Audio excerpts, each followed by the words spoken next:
నాది ఆంధ్ర అయితే మరి సోనియా గాంధీ గారిది ఏది?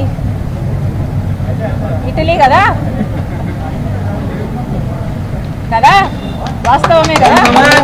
ఏమన్నాడు రేవంత్ రెడ్డి గారు? నాకు చీరా సారా పెడతాడట, నేను చీరా సారా తీసుకోవాలట, కానీ ఇక్కడ రాజకీయాలు మాత్రం చేయొద్దంట.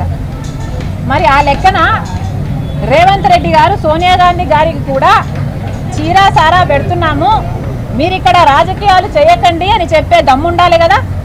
ఉందా రేవంత్ రెడ్డికి ఆ దమ్ము? ఉందా రేవంత్ రెడ్డికి ఆ దమ్ము?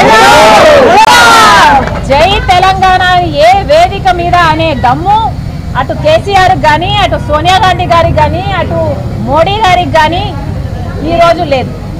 ఎందుకంటే వీళ్ళంతా జాతీయ పార్టీలు కాబట్టి. ఈరోజు తెలంగాణ ప్రజల కోసం నిలబడిన ఏకైక పార్టీ వైఎస్ఆర్ తెలంగాణ పార్టీ. నా గురించి మాట్లాడక ముందు సోనియా గాంధీ గారి గురించి ఎక్కడి నుంచి వచ్చారో ముందు అడగాలి.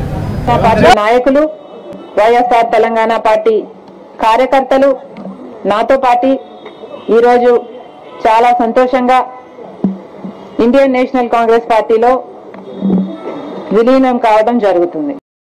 నా పార్టీ నాయకులు, వైఎస్ఆర్ తెలంగాణ పార్టీ కార్యకర్తలు నాతో పాటు ఈరోజు చాలా సంతోషంగా ఇండియన్ నేషనల్ కాంగ్రెస్ పార్టీలో విలీనం కావడం జరుగుతుంది.